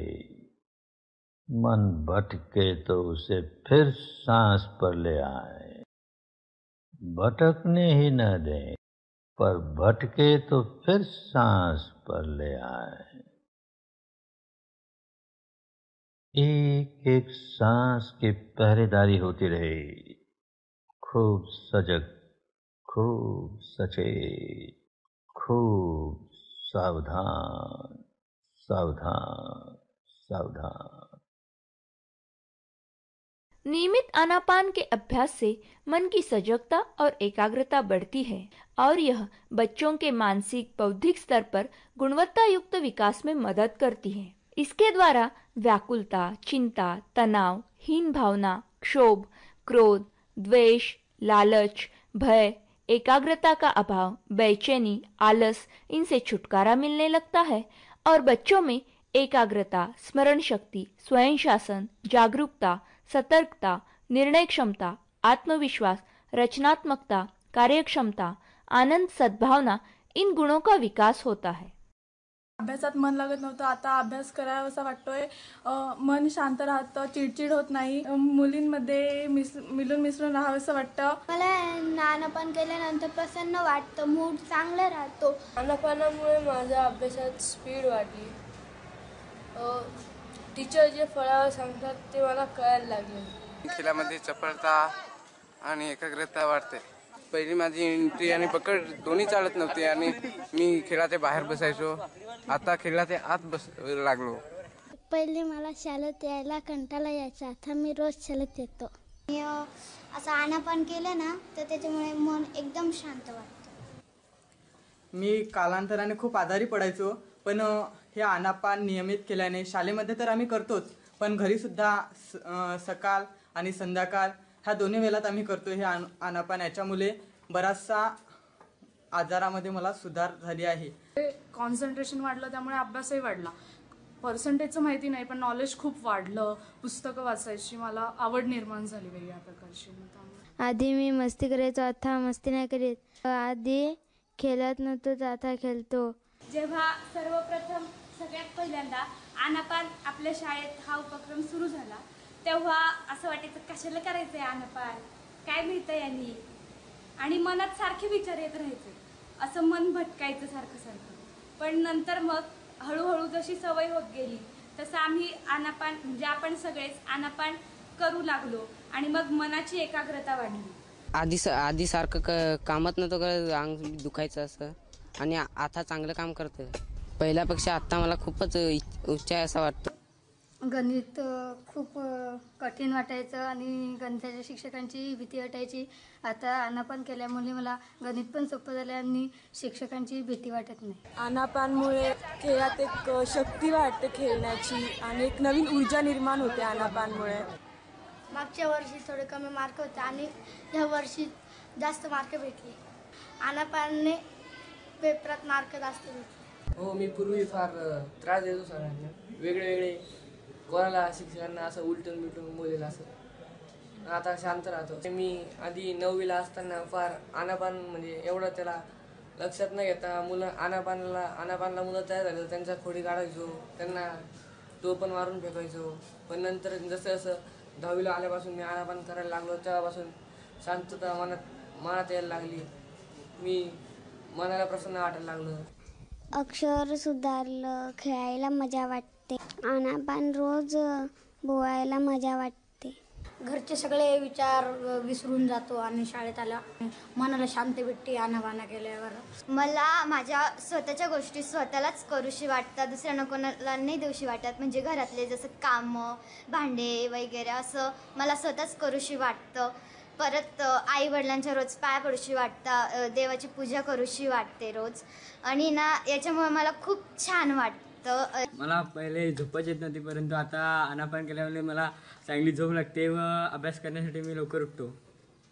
मी पहिले भांडत फार होतो, पण आता भांडत नाही, शांत झालं आहे थोडंसं. मला जे विषय आवडत नव्हते ते विषय मला आता आवडायला लागले. आनापानच्या क्रियेमुळे माझा थकवा दूर झाला व घरी जाऊन अभ्यास करण्यास म्हणजे फ्रेशनेस येऊ लागला आणि कॉन्सन्ट्रेशन वाढवण्यास मदत झाली. आनापान करतो तेव्हा आम्हाला कोणत्याही शिक्षकाचा राग येत नाही, कोणाला वाईट बोले वाटत नाही. आणि आनापान केलं तेव्हा आम्हाला आमच्या आता अभ्यासाकडे खूप लक्ष जातं आहे. आनापानामुळे सर्व राग चीड हे सर्व संपूर्ण नष्ट झालेले आहे. मला आधी काम सांगावं मला कंटाळा येत होता, आता मला कंटाळा येत नाही. आनापान करून मन एकाग्र होते, पण पहिल्यांदा थोडा बोर वाटतं, नंतर मग आपल्याला चांगलं वाटतं करायला. आत्ताच्या गुरुपौर्णिमेला मी खूप चांगल्या प्रकारे सूत्रसंचालन केलं आणि मी आधी खूप घाबरायचो, पण आता घाबरत नाही. आनापानमुळे मला भीती वाटत नाही आणि मी मित्रांशी आनंदाने वागतो. नियमित आनापान के अभ्यास से शिक्षक भी लाभान्वित होते हैं. छात्रों को शांत करने का कष्ट तथा समय बच जाता है. विद्यार्थियों को अनुशासित तथा नियंत्रित करने का काम कम होता है. सिखाते समय आनंद उत्साह का अनुभव होता है. तनाव और थकान दूर होती है. मन शांत तथा संतुष्ट रहता है. शारीरिक और मानसिक स्वास्थ्य सुधरता है. कार्यक्षमता और आत्मविश्वास बढ़ता है. परस्पर संबंध सुधरते हैं. स्नेह भाव बढ़ता है. काही मुलं जे खूप चंचल होती ना ते शांत झाले. विद्यार्थ्यांमध्ये अनेक सकारात्मक असे बदल झालेले आहेत. अभ्यासामध्ये त्यांची एकाग्रता वाढलेली आहे. त्यांच्यामधली जी भांडणं वगैरे होती ती कमी झालेली आहे. विद्यार्थ्यांमधला ताणतणाव जो आहे तो सुद्धा कमी झालेला आपल्याला दिसून येतात. गेल्या वर्षीपेक्षा आम्हाला या कार्यक्रमाचा उपयोग झालेला आहे असं वाटतं. त्याचं कारण गेल्या वर्षीचा जो 10वीचा निकाल होता, 10वी 12वीचा निकाल, त्याच्यापेक्षा जवळजवळ 4.5% निकाल यंदाच्या वर्षी आमचा जास्त लागलेला आहे. या आनापानामुळे मुलांचं एकाग्रता वाढलेली आहे आणि त्यांना स्वयं अभ्यासाची शिस्त लागलेली आहे. स्वतः ते अभ्यास करत बसतात. वर्गात जर कोणी शिक्षक नसेल तरीही कळणार नाही बाहेर की वर्गात शिक्षक आहेत की नाही. तर ह्यापूर्वी चोऱ्यांचं प्रमाण सुद्धा खूप होतं, पण आता इतका बदल झालेला आहे. सगळे एकमेकांशी मैत्रीत्वाने वागतायत आणि त्या सापडलेल्या वस्तू सगळ्या आमच्या ऑफिसमध्ये आणून जमा करतात, जेणेकरून त्या ज्याचे हरवले त्याला ते देता येते. तर या अगोदर खूप अस्वच्छता असायची, घाण असायची, परंतु आता मात्र मुलं स्वतःचा कचरा स्वतः उचलून कचरापेटीमध्ये टाकतायत. त्याचबरोबर आमच्या शाळेतील जी मुलं आहेत, पूर्वी एखादा कार्यक्रम असेल की भाषण करायला घाबरत होती, परंतु आता मात्र मुलांमध्ये या आनापानामुळे इतका आत्मविश्वास वाढलेला आहे की ते भाषण करण्यासाठी त्यांच्यामध्ये चढाओढ असते. त्या परीक्षेच्या वेळेस सुद्धा मुलं आली ना आतमध्ये की पेपर द्यायच्या आधी 1-10 मिनिटं आता आनापान घेत होतो. तर तोही मुलांना छान फायदा झाला की बाई आम्ही केलेला अभ्यास आम्हाला लगेच आठवला, आम्हाला छान उत्तरं पटपट लिहिता आली. म्हणजे पूर्वी आम्हाला खूप वेळ आठवायला लागत होतं, आता तसं काही होत नाहीये. निश्चितपणे विद्यार्थ्यांच्यामध्ये मला बदल जाणवून आला.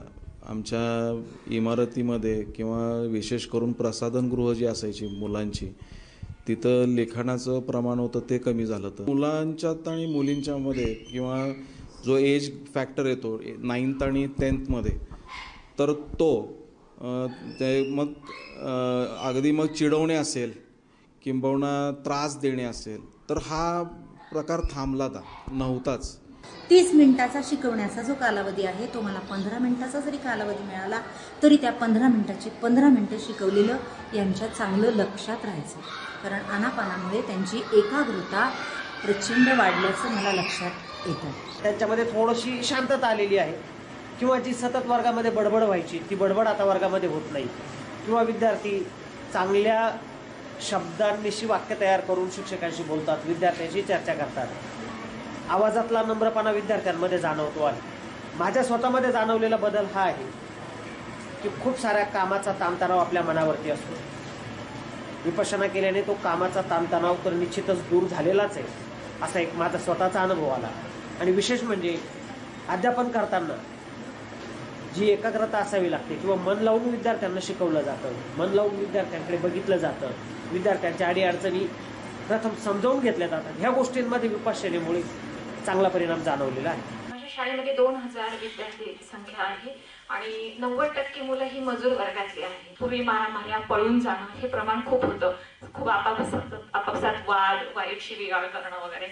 आणि शाळा सुटताना ते म्हणतात पूर्वी दप्तर घेऊन ती पळायला तयार असायची, कधी बेल होते 10 मिनिटं अगोदरच त्यावरून बसायचे आणि पळण्याच्या विचारात असायचे. आता तेच म्हणतात की मॅडम कधी सुरू करतात. त्यांना इतका रस आलाय, वाचलेलं त्यांच्या लक्षात राहतं, ते स्वतःच सांगतात.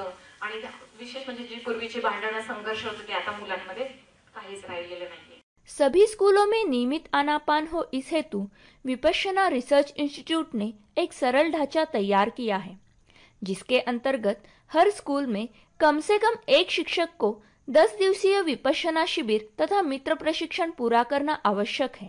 ऐसे मित्र शिक्षक अपने स्कूल में प्रधान अध्यापक और अन्य शिक्षकों को प्रशिक्षित कर स्कूल में नियमित आनापान हो, इस हेतु कार्यशील रहेंगे. स्कूल में 10-10 मिनट आनापान शुरू करने से पूर्व सभी बच्चों को 70 मिनट का प्रशिक्षण दिया जाता है, जिससे बच्चे साधना विधि को अच्छी तरह समझ लेते हैं और इसके बाद नियमित आनापान शुरू हो जाता है. इस प्रशिक्षण तथा नियमित आनापान के लिए किसी विशेष व्यवस्था की आवश्यकता नहीं होती. स्कूल में स्थित ऑडियो सिस्टम द्वारा यह सुचारू रूप से चल पाता है.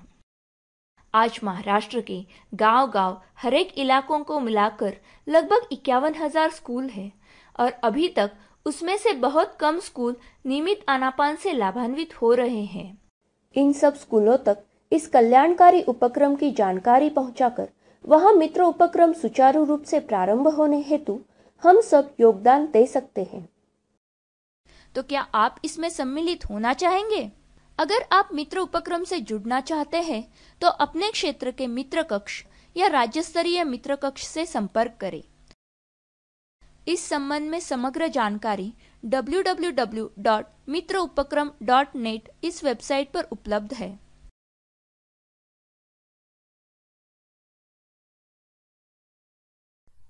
किती सुंदर अनुभव आहेत ना मुलांचे आणि शिक्षकांचे।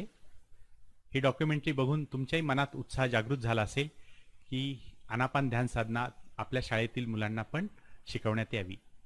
तर ही तुमच्या शाळेतील मुलांना शिकवण्यासाठी 2 ॲप तयार केलेले आहेत, ज्याची लिंक खाली डिस्क्रिप्शनमध्ये दिलेली आहे। तर त्या ॲपबद्दल माहिती आणि नवीन एज्युकेशन पॉलिसी जी आलेली आहे सध्या त्याबद्दल विपश्यनेचे आचार्य तुम्हाला आता मार्गदर्शन करतील। नमस्कार। आजच्या उपक्रमामध्ये भाग घेतलेल्या सर्वांचे खूप खूप आभार। आजच्या कार्यक्रमामध्ये भाग घेतलेल्या शिक्षकांना ही आनापान साधना विद्यार्थ्यांना कशी शिकवायची हे ध्यानात आलेच असेल आणि आता तुम्ही त्यासाठी म्हणजे विद्यार्थ्यांना शिकवण्यासाठी प्रशिक्षित झाला आहात। म्हणजे आपण आता ही साधना विद्यार्थ्यांना शिकू शकता। ही शिकवण्यासाठी 2 मोबाईल ॲप उपलब्ध आहेत। एक आहे आनापान मित्र ॲप आणि दुसरं आहे मित्र उपक्रम ॲप। या 2 मोबाईल ॲप्सचा वापर करून आपण आनापान साधना वर्गात मुलांना शिकू शकता।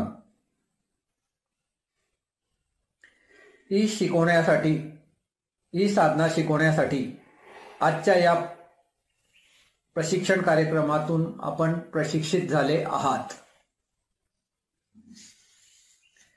एक गोष्ट ध्यानात घेणे खूप आवश्यक आहे, ते म्हणजे या साधनेचा नियमित अभ्यास होणे खूप गरजेचं आहे।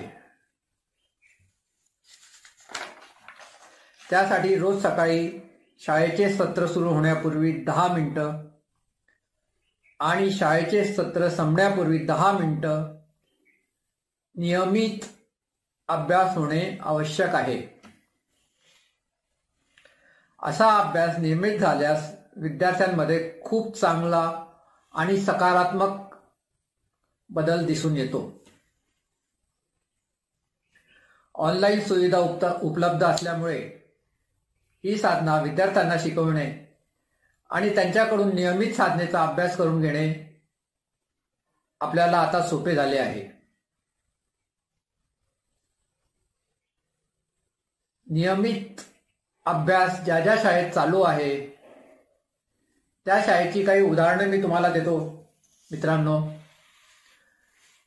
तर धुळे जिल्ह्यात एक शाळा अशी आहे की जिथे आम्ही आनापानचं सत्र घेतलं होतं विद्यार्थ्यांचं आणि शिक्षकांचं।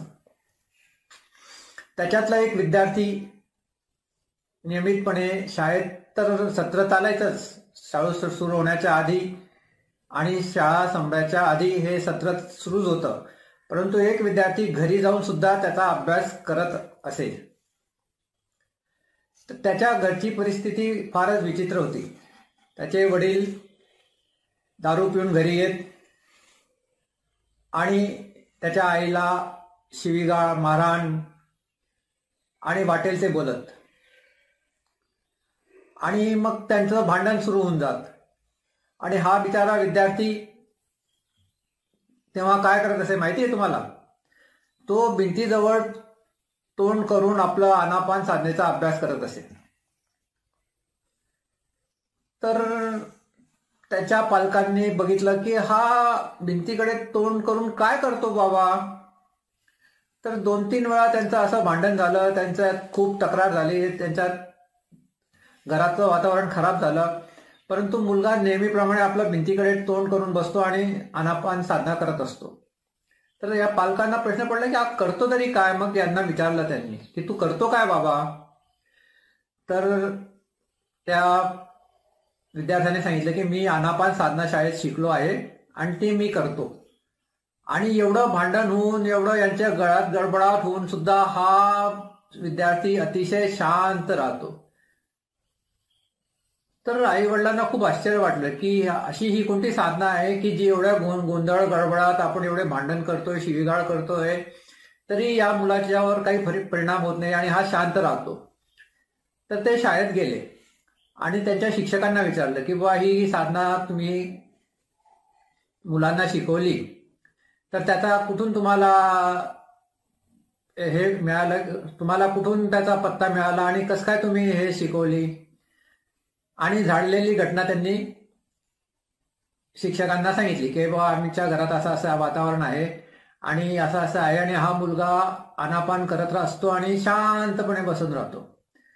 शिक्षकांनी त्यांना बसवलं, समजून सांगितलं की बाबा तुम्ही हे नशापता करता, भांडण करता आणि घराचं वातावरण खराब होतं, त्याच्यामुळे तुमच्यात भांडण होतं आणि मुलांच्या चारित्र्यावर त्याचा परिणाम होतो. तर तुमचा मुलगा तुम्हाला चांगला घडवायचा आहे का नाही, का तो तुम्हाला इतर मुलांसारखा म्हणजे वाया गेलेल्या मुलांसारखा घडवायचा आहे. तर शिक्षकांनी त्यांना सांगितलं की हे जे तुमचा मुलगा जो करतो ते आनापान साधना आहे आणि तो खूप चांगल्या प्रकारे करतो आहे म्हणून तो शांत आहे. तर त्याचा लाभ त्याला होतोय आणि तो शांत राहतोय. तर तुम्ही पण जर आनापान साधना केली तर तुम्हालाही त्याचा लाभ होईल. तर ते पालक अगदी खुशीने म्हणाले की आम्हालाही शिकवा ना. तर मग तेव्हा त्यांच्या शिक्षकांनी सांगितलं की तुम्ही मोठे झाले आहात तर तुमच्यासाठी 10 दिवसाचा वेगळा कोर्स आहे, विपश्यना कोर्स आहे, ते सेंटरवर घेतला जातो. तिथे जाऊन तुम्ही जर कोर्स करून आला तर त्याचा तुम्हाला चांगला लाभ होईल. ते पालक गेले विपश्यनेला 10 दिवस साधना करून आले आणि साधना करून आल्यावर त्यांच्यात इतका आमूलाग्र बदल झाला की व्यसन करणं तर सोडाच, पण कोणी जर व्यसन केलेलं असलं आणि दुरून जरी त्यांना वास आला तरी त्यांना तो सहन होत झाला नाही आणि त्यांच्या जीवनात खूप प्रगती झाली. त्यांच्यात आपसातले संबंध जे ताणले गेले होते ते सुधारले, मुलाला त्याचा फायदा झाला आणि घराचं अख्खं वातावरण बदलून गेलं. तर ही सत्य घटना आहे मित्रांनो. आणि एक दुसरी घटना अशी आहे की एका शाळेत मुलं शाळा सुरू झाल्यावर पहिल्या सत्राच्या अगोदर आणि शेवटचं सत्र संपल्यावर रोज आनापान साधना करत. तर एकदा शाळा सुटल्यावर मुलं घरी जायला निघाली आणि नेमकं त्यावेळेस संस्था चालकांची मीटिंग होती. 5-5:30 वाजले होते, संस्था चालकांची मीटिंग चालू होती. तर नेहमीप्रमाणे बेल वाजली आणि मुलं घरी जायला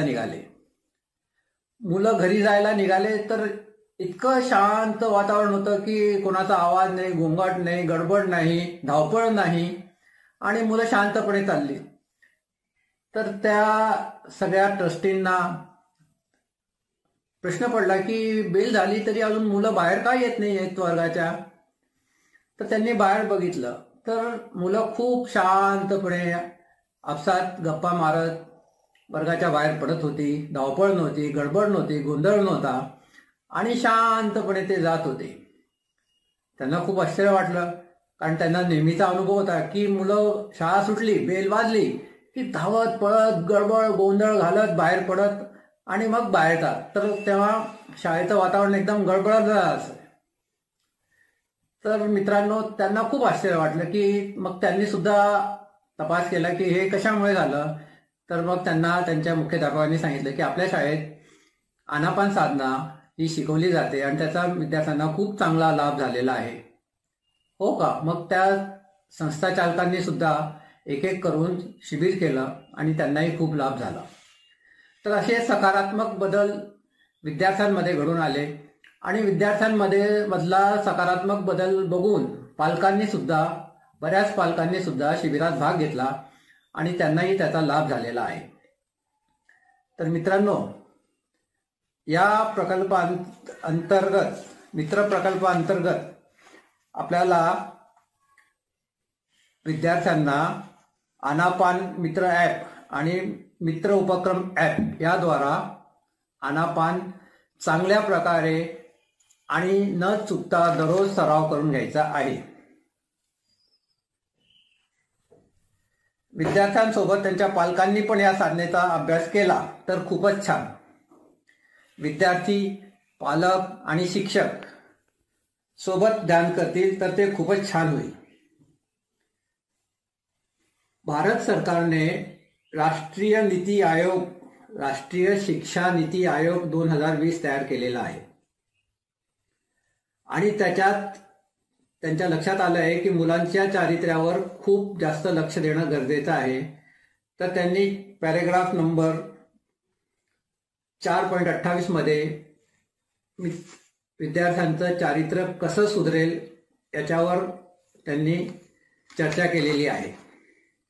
चारित्र्य सुधारणे म्हणजे असे विद्यार्थी निर्माण करणे की जे कुणाला फसवणार नाहीत, कुणाशी उद्धट बोलणार नाहीत, कुणाशी चुकीचं वागणार नाही, या उलट इतरांना मदत करतील, व्यसनापासून दूर राहतील, असे विद्यार्थी आपल्याला निर्माण करायचे आहेत. आणि हे कसे होणार? तर जसे गुरुजींनी सांगितले की जर आपले मनच आपल्या ताब्यात नसेल तर आपण हे कसे करणार? मन ताब्यात ठेवण्यासाठी आनापान साधनेचा खूप लाभ होतो. आणि मग महाराष्ट्र सरकारच्या पदाधिकाऱ्यांनी बसून निर्णय घेतला की आपण शाळेत हा कार्यक्रम नियमितपणे राबवूया. मित्रांनो, हा कार्यक्रम 2012 साली सुरू झाला.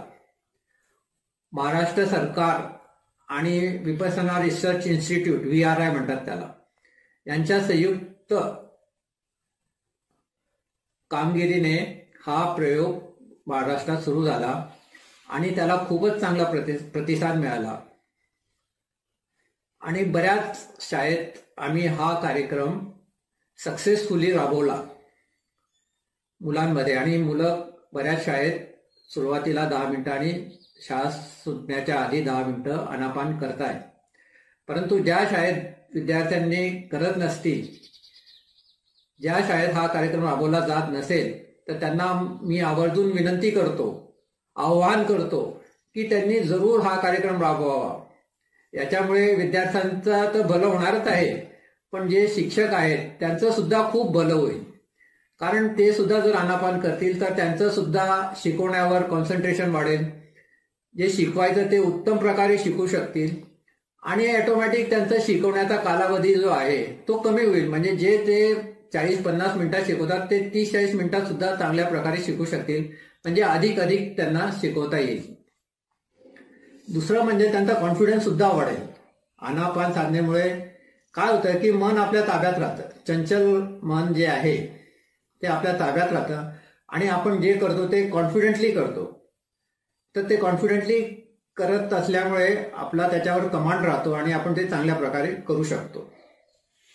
तर मी सगळ्या शिक्षकांना, मुख्याध्यापकांना आणि संस्था चालकांना आवाहन करेन की हा प्रकल्प तुम्ही चांगल्यात चांगल्या प्रकारे राबवा. आणि याच्यात तुम्हाला काहीही अडचण असेल तर VRIशी संपर्क साधा, महाराष्ट्र सरकारशी संपर्क साधा. ते तुम्हाला नक्कीच मदत करतील. तुमची कोणतीही अडचण असली, लहानात लहान जरी अडचण असली, आता अडचण असण्याचं काहीच कारण नाही, कारण हे ॲपवर सोपं केलेलं आहे.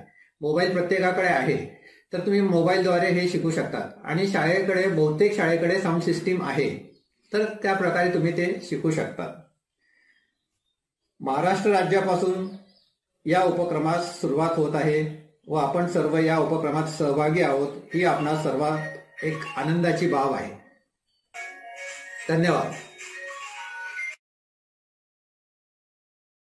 सर्व उपस्थितांना माझी नम्र विनंती आहे की या शिबिरात आपला जे प्रशिक्षण मिळालेले आहे त्या प्रशिक्षणाचा जास्तीत जास्त उपयोग स्वतःच्या व आपल्या विद्यार्थ्यांच्या कल्याणासाठी करावा.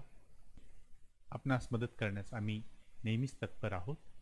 समस्त विश्वातील प्राणीमात्रांबद्दल मंगलभाव जागृत करत आपण या शिबिराची सांगता करूया.